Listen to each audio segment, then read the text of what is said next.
नमस्कार दोस्तों, मैं हूं राघव और स्वागत है आपका तिवारी जी एजुकेशनल में। अगर आप एक स्टूडेंट हैं तो आपने बिल्कुल सही जगह क्लिक किया है, क्योंकि मैं आपको बताऊंगा कि कैसे आप लोग किसी भी एग्जाम में टॉप कर सकते हैं। आप लोग थोड़ा समय दीजिए और वीडियो को पूरा देखिए। और मेरा दावा है कि इस वीडियो के बाद आपकी लाइफ में एक पॉजिटिव चेंज आने वाला है। अगर वीडियो देखने के बाद आपको लगे कि हाँ, हम कहाँ गलतियां कर रहे थे अब हम जान चुके हैं, तो कमेंट में यस जरूर लिखें और अपनी तैयारी को एक बूस्टर डोज दें। आप में से ज़्यादातर स्टूडेंट्स परेशान होंगे कि यार हमारा तो स्कूल में सिलेबस कंप्लीट हो गया है बट कुछ समझ में नहीं आया।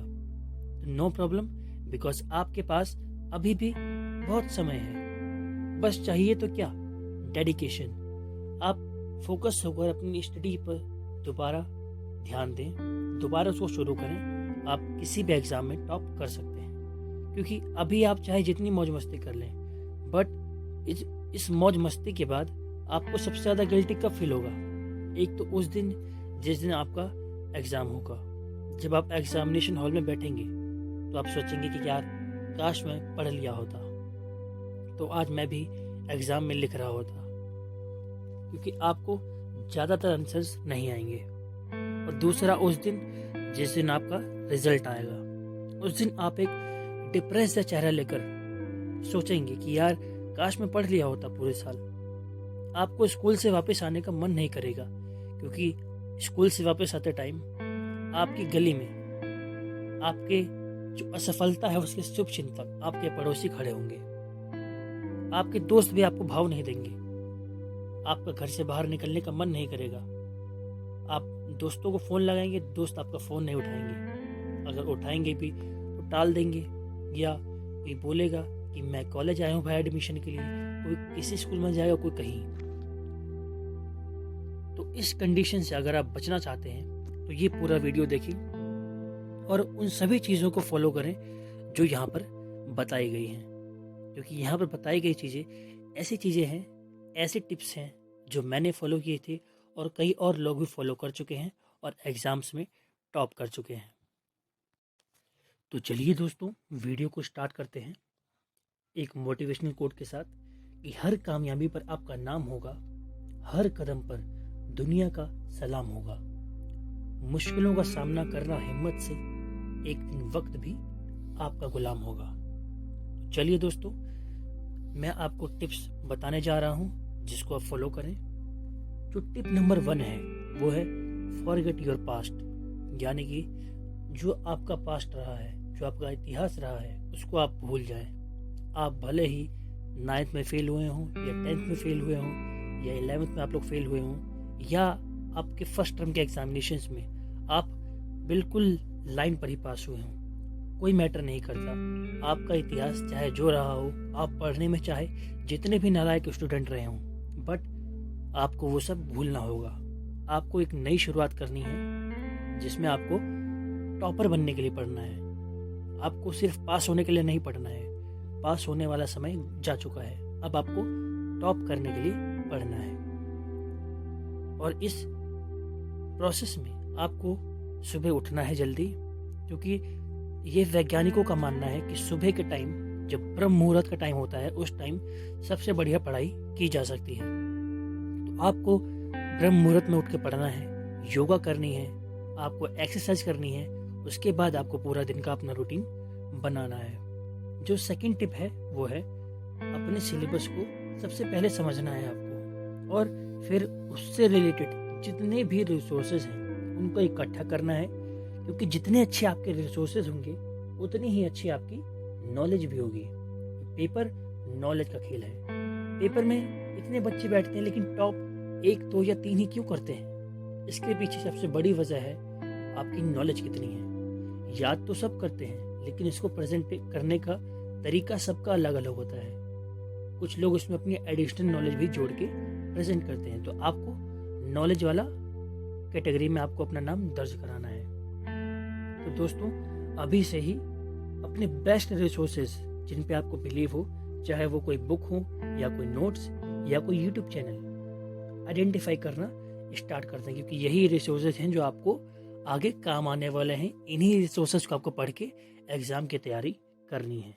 जो थर्ड टिप है वो है कंट्रोल योर एनवायरनमेंट, यानी कि आपको अपने आसपास के वातावरण पे कंट्रोल करना है।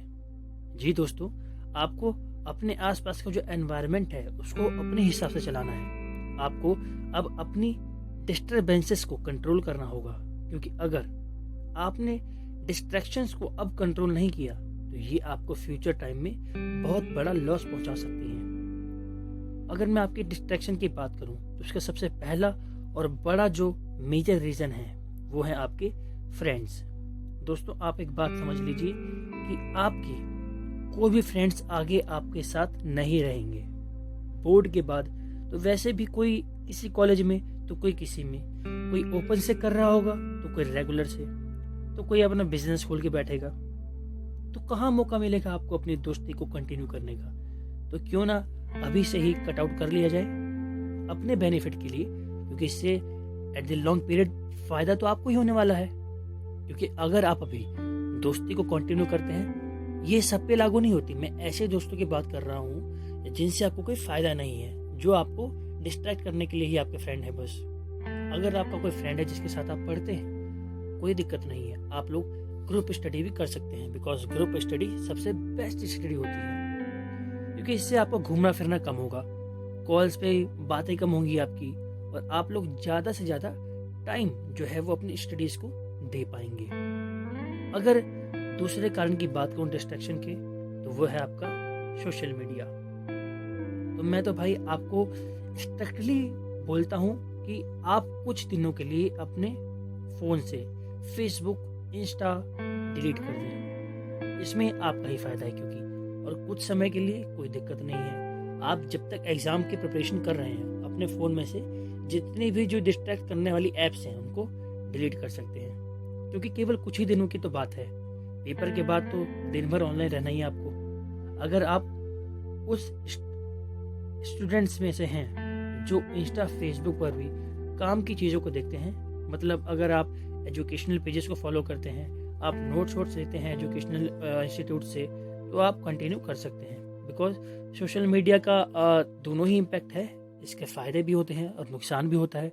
तो अगर आप सिर्फ फ़ोटो पोस्ट करने के लिए, लाइक करने के लिए, कमेंट करने के लिए इंस्टा चला रहे हैं तो इसको मत चलाइए। आप अगर नोट्स प्राप्त कर रहे हैं ऑनलाइन जो ऐप्स हैं उनके थ्रू, तो आप सोशल मीडिया को कंटिन्यू कर सकते हैं। अदरवाइज आप इसे डिलीट कर दें, क्योंकि इसमें आपका ही भला है। और मैं भी जब अपनी स्टडीज़ करता था तो मैंने भी अपने पेपर्स के टाइम पे, या पेपर्स की जब मैं तैयारी कर रहा था उस टाइम पे, ना मेरे पास फेसबुक था ना इंस्टा, बिकॉज मेरे पास तो फ़ोन ही नहीं था। ठीक है, तो आप लोग कुछ दिनों के लिए भूल जाएं कि आपके पास फ़ोन भी था कुछ। जो टिप नंबर 4 है वो है कि आप जब भी पढ़ने बैठें तो एक पोमोडोरो टेक्निक होती है, उसको फॉलो करें। ये पोमोडोरो टेक्निक क्या है? तो पोमोडोरो टेक्निक एक वैज्ञानिक रूप से सर्टिफाइड टेक्निक है स्टडी की या किसी भी काम की। वैज्ञानिक कहते हैं कि आप कोई भी काम करते हैं, आप ज़्यादा से ज़्यादा 50 मिनट उस काम को कर सकते हैं मन से, उसके बाद आपका उस काम को करने का मन नहीं करेगा। ठीक है, तो जो पोमोडोरो टेक्निक है वो ये कहती है कि जब भी आप स्टडी करने बैठें तो 50 मिनट की स्टडी करें और 10 मिनट का ब्रेक लें, यानी कि एक घंटे के हिसाब से अपने टाइम टेबल को मैनेज करें, जिसमें आप हर घंटे 50 मिनट पढ़ें और 10 मिनट ब्रेक लेकर आराम करें। ठीक है, इसमें कोई दिक्कत नहीं है। आप ध्यान रखें कि जब भी आप ये ब्रेक लें 10 मिनट का, तो इसमें कोई भी स्टडी से रिलेटेड चीज़ आपको नहीं देखनी है। ठीक है, आप लोग घूम सकते हैं, सीढ़ियों से उतर चढ़ सकते हैं, एक्सरसाइज कर सकते हैं, कुछ भी कर सकते हैं, बट आपको स्टडी के बारे में इस 10 मिनट में सोचना भी नहीं है। जो टिप नंबर 5 है वो है आपको अपना टाइम टेबल सिलेबस के अकॉर्डिंग चैप्टर वाइज बनाना है, ना कि घंटों के हिसाब से। कहने का मतलब क्या है कि आपको जो अपना टाइम टेबल बनाना है, जो शेड्यूल बनाना है दिन में पढ़ने का, वो टाइम टेबल आपको अपने सिलेबस के अकॉर्डिंग बनाना है कि हाँ भाई, आज मैं पोल साइंस का ये वाला चैप्टर पढ़ूंगा, या फिर आज मैं पोल साइंस के 4 चैप्टर पढ़ूंगा, हिस्ट्री के 5 चैप्टर पढ़ूंगा। ये नहीं कि आपने सिलेबस जो अपना टाइम टेबल बनाया है उसमें आपने लिखा है कि मैं आज 12 घंटे पढ़ूंगा या 14 घंटे पढ़ूंगा। ठीक है, आपको ऐसा बनाना है अपना टाइम टेबल कि उसमें आप किसी पोर्शन को कंप्लीट करें दिन भर में अपने सिलेबस के। टाइम पर जाएंगे तो आप नहीं कर पाएंगे स्टडी। जो टिप नंबर 6 है वो है रिवीजन, क्योंकि किसी भी काम को करने के लिए रिवीजन जो है बहुत ही इंपॉर्टेंट चीज होती है। दोस्तों, आप जितना अधिक से अधिक रिवीजन करोगे आपकी पकड़ किसी भी सब्जेक्ट पर उतनी ही ज्यादा मजबूत होगी। तो दोस्तों, ट्राई करें कि कम से कम 3-4 बार तो एक सब्जेक्ट को रिवीजन कर ही ले। बट हाँ, आपको एक चीज और देखनी है कि आप जिस सब्जेक्ट में वीक हैं उस पर बाकियों के कंपैरिजन में ज्यादा फोकस करना है, क्योंकि टॉपर बनने के लिए तो आपको at the end of the day सारे ही सब्जेक्ट्स में अच्छे मार्क्स लाने होंगे, ना कि किसी एक में। आप सिर्फ पॉल साइंस में 100 में से 100 ले आए, कोई आप टॉपर नहीं बन जाएंगे। बिकॉज टॉपर वो होता है जिसके सारे ही सब्जेक्ट्स में अच्छे मार्क्स आए, जिसके सारे ही सब्जेक्ट्स में डिस्टिंक्शन आए। आपको सिर्फ एक सब्जेक्ट का विख्याता नहीं बनना है, आपको टॉप करना है एग्जाम्स में। ठीक है, तो आपको क्या करना है, रिवीजन सारे सब्जेक्ट का करना है, बट ज्यादा फोकस उस पर करना है जो आपका वीक है। ऐसा नहीं कि आपका मैथ वीक है तो आप मैथ को पढ़ ही नहीं रहे हैं, बल्कि आपको सबसे ज्यादा फोकस जिस पे करना है वो आपका मैथ होना चाहिए। तो ऐसा ना करें कि दिन में पॉलिटी पढ़ें या फिर कोई आपका फेवरेट सब्जेक्ट हो उसको पढ़ें। आप सारे सब्जेक्ट्स को ध्यान दें और फोकस उस पर करें जो आपका वीक सब्जेक्ट हो।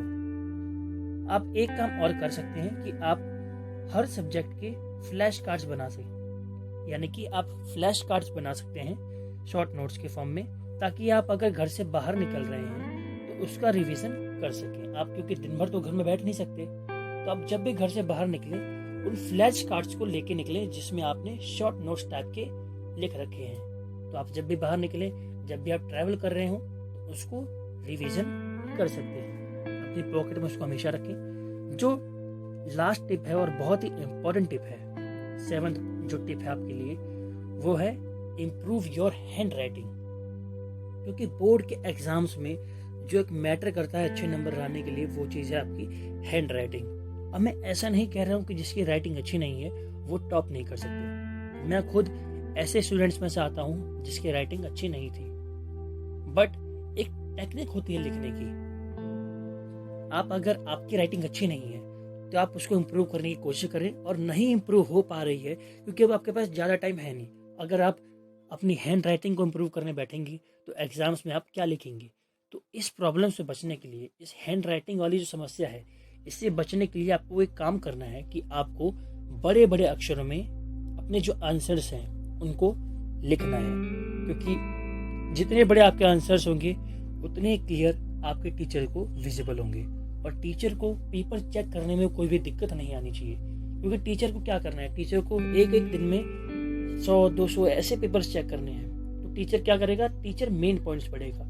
ठीक है, तो आपको अभी क्या करना है, आप अगर पेपर की तैयारी भी स्टार्ट कर रहे हैं तो आप एक काम करिए कि आधा घंटा रोज राइटिंग के लिए निकालिए, जिसमें आप अपने राइटिंग को इम्प्रूव करने की कोशिश करें। और अगर नहीं हो पाई पेपरों तक, तो आप पेपर में बड़ा बड़ा लिखने की कोशिश कीजिए।